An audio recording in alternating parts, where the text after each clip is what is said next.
파랑새입니다. 오늘 정당대회 당대표 2차 토론회가 있었습니다.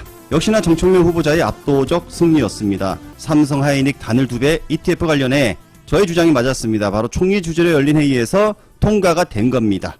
김민석 최종 책임자였던 것이죠. 더구나 내부에서 반발을 했는데도 긴급하게 졸속으로 통과시켰습니다. 여기서 김민석은 답을 하지 않고 다음에 기회되면 답하겠다라는 언급을 했습니다. 그리고 질문을 받은 송영길 후보는 그 ETF 관련해서 책임자는 사과해야 한다라며 김민석을 간접적으로 깐 것이죠. 영상을 보겠습니다. 검찰개혁 부분도 마찬가지겠지만 단일 종목 레버리지 ETF도 김민석 후보가 총리 시절에 이것을 입법 예고하고 그리고 4월에 총리 주관 국무회에서 통과되었다고 알고 있습니다. 금감원장께서는 들어 누워서라도 막아야 한다라고 했다고 합니다. 이 부분에 대한 책임감을 느끼셔야 할 것 같고요. 검찰개혁을 누가 더 강력하게 추진했냐는 세상이 다 합니다. 온 국민이 다 합니다. 그리고 5월 달에 왜 저한테 전화하지 않았습니까? 그리고 왜 그때 총리실 TF 법률안은 왜 제출하지 않았습니까? 표정 관리 안 되죠. 자, 이제 30초 지났으니까요. 앞부분은 제 질문에 답하신 것이 아니기 때문에 다음에 말씀드리면 될 것 같고요. ETF 누가 진짜 ETF 관련 말을 다 하면 안 돼. 사실 2026년 1월에 총리 직속 금융위원회에서 단일 종목 레버리지 ETF에 대한 입법 예고가 있었고 4월에 총리 주관 국무회의에서 통과를 했고 5월 달에 총리 직속 금융위원회에서 이걸 상장을 했습니다. 6월 달에 금감원장이 틀어 누워서라도 이걸 막아야 된다. 그게 지금 주식이 코스피가 상승하고 이래서 들어와 있었는데 알고 보니까 이 단일 종목 ETF라는 것 때문에 엄청나게 지금 멘붕이 왔고 변동성이 너무 크고 이런 부분에서 피해자가 너무 많습니다. 그런데 이 부분에 대해서 김민석 전 총리는 사과 한마디 지금 안 하고 있습니다. 이 부분에 대해서 저는 지난번에 캐러밴의 지혜가 모래바람이 빌 때는 일단 멈추고 그리고 모래바람이 멈춘 다음에 나침판을 들고 길을 가라고 했습니다. 그래서 일단 거래를 중단하고 그리고 나서 대책을 세우자 하는 것이 합리적인 제안인 것 같은데 송영길 후보는 이 안에 대해서 어떻게 생각하십니까? 저는 일단 신중했어야 된다 이렇게 생각합니다. 네. 레버리지 ETF가 한 것 자체가 아마 외환 보유의 관리를 위해서 홍콩에서 이러한 레버리지 ETF가 출시가 되다 보니까 외환이 빠져나가는 걸 막기 위해서 고육지책을 했다고 보여지는데 문제는 이게 만들어짐으로써 너무 진동폭을 확대시킬 뿐만 아니라 코스닥에 가야 될 지금을 빨아들이는 역효과가 발생했습니다. 그래서 이에 대해서는 분명한 체크가 필요하다는 생각이 들고요. 지적이 필요하고 신중하지 못한 점에 대한 자기 어떤 사고가 있어야 한다 이렇게 저는 생각합니다. 그리고 그걸 중단시킨 것은 신중할 수밖에 없다. 왜냐하면 이것이 아직 변동성이 있기 때문에 다시 회복할 기회를 차단할 수 있는 위험이 있기 때문에 저는 그렇게 말씀을 드렸습니다. 김민석 총리 때 신중하지 못하게 처리한 단일 종목 레버리지 ETF로 실제로 많은 사람들이 피눈물을 흘리고 있고요. 멘붕 상태입니다. 주식하는 분들은 돈을 잃었다고 해서 리스크라고 생각하지 않고 변동성이 컸을 때, 불확실성이 커졌을 때 엄청난 위기의식을 느끼고 있습니다. 그래서 저는 당 지지율이나 대통령 지지율도 이 레버리지 ETF 때문에 상당히 지금 지지율이 내려가는데 큰 역할을 지금 하고 있다라고 생각을 합니다. 대통령을 보좌해서 국정 업무를 전반적으로 총괄했던 총리께서 이 부분에 대해서 아직 지금까지도 입국탓하고 있는 부분에 대해서는 참 무책임하지 않는가라고 국민들이 생각하지 않을까 그런 생각이 듭니다. 우리가 주식 PBR도 올라가고 그리고 이재명 정부가 들어서자마자 2,700에서 5,000도 돌파하고 6,000도 돌파하고 해서 많은 분들의 환호를 받고 환성을 받았습니다. 그러나 자산 불균형이라는 그리고 실제로 기관차 투자자들은 치고받기를 잘하는데 일반 투자자들 1,500만, 2,000만 국민들은 지금 등골이 휘고 지금 침이 바짝바짝 마르고 있습니다.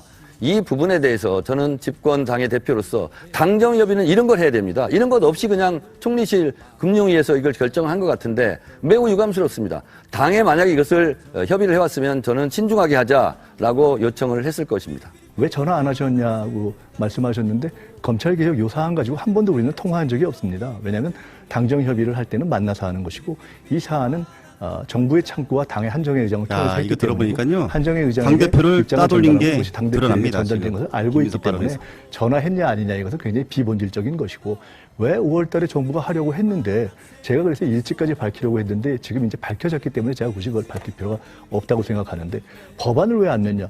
아니 정부가 보안수사권 폐지하자고 해서 입장을 물었는데 당이 오케이 안 하니까 법안을 낼 수가 없었던 거죠.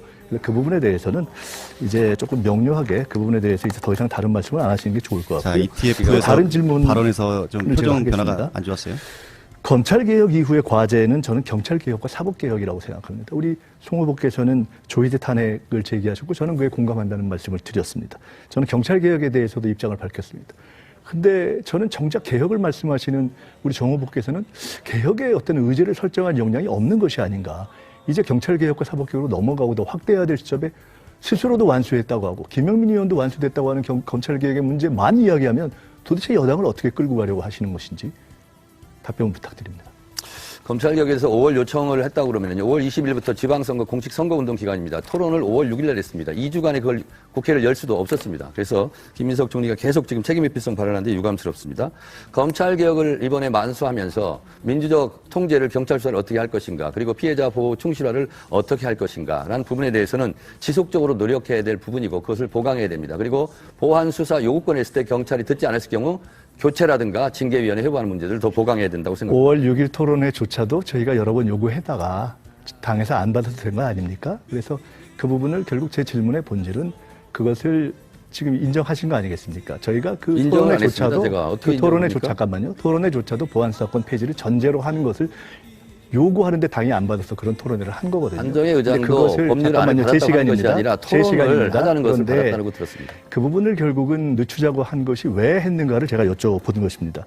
김민석 후보가 제기한 신천지 의혹 제기는 당을 정말 존립 자체를 위험하게 만드는 매우 위험한 당을 공격한 그런 해당 행위라고 저는 생각을 합니다. 당원들도 많이 그렇게 생각합니다. 그리고 그런 의혹을 제기하려면 적어도 당대표 후보로 나온 책임 있는 사람이라면 육하 원칙에 의해서 근거를 제기하고 그 근거에 의해서 이것을 조사해보자라고 말하는 것이 책임 있는 자세일 것입니다. 그런데 지금까지 근거를 못 댑니다. 그리고 심지어 일각에서 저를 공격하는 것은 신천지 통일교 특검을 제가 안 했다는 식으로 그런 식으로 막 얘기하는데 그때는 제가 하자고 계속 주장했습니다.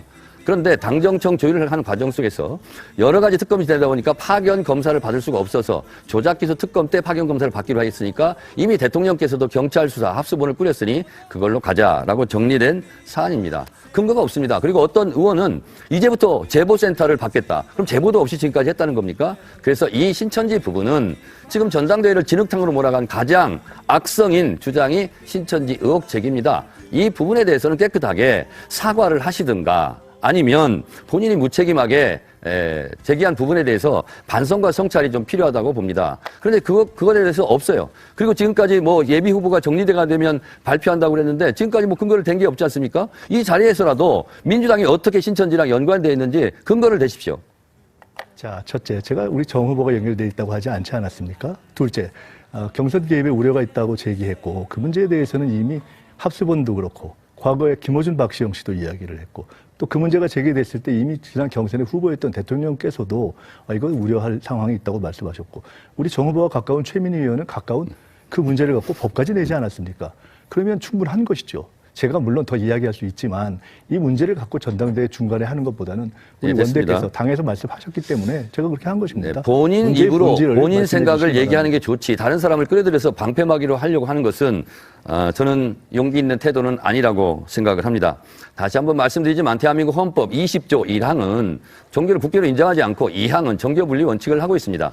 제가 당대표를 할 때 신천지 통일교 특검에 대해서 통일교 신천지에 대해서 특검을 계속 주장했고 대법원 확정 판결로 신천지가 국민의힘의 선거에 개입해서 그런 것이 드러나면 위헌정당 해산 심판감이라고 계속 주장을 했었습니다.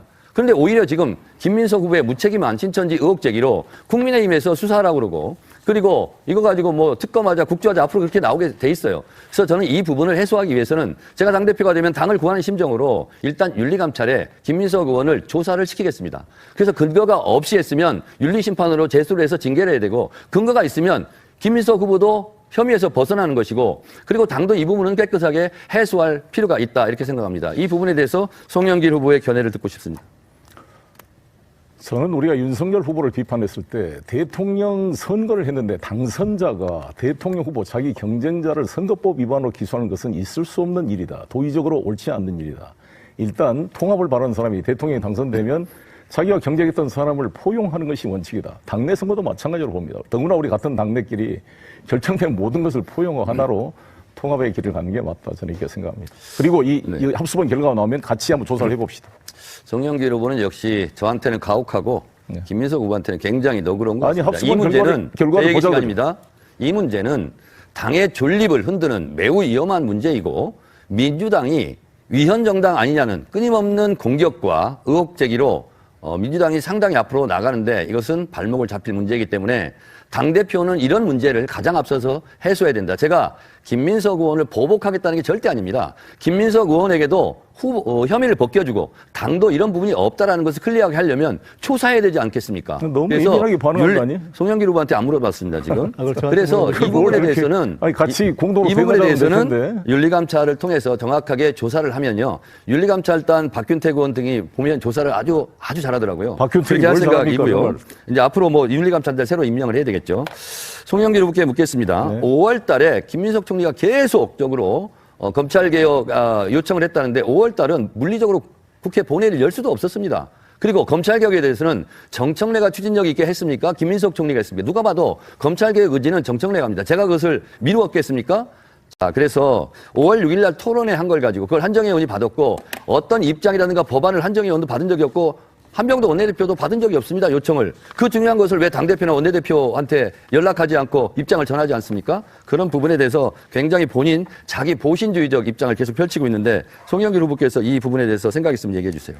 저는 이번에 검찰개혁이 어찌됐건 모두가 당장이 합의가 돼서 보안수사권이 폐지되고 그에 대한 불안 요소는 보안수사 요구권을 강화시키고 중수청을 강화하는 것으로 그게 정리가 됐습니다. 이 문제 가지고 저는 약간의 이견이 있다 할지라도 이것은 검찰의 반발 그리고 보수적인 사람들 그리고 피해자들의 우려를 해소하는 과정의 역할 분담이다 이렇게 생각하고 우리가 합해서 정리됐기 때문에 이걸 가지고 더 이상 논쟁하는 게 아니라 미래지향적인 논쟁을 했으면 좋겠다 이 말씀을 드리겠습니다.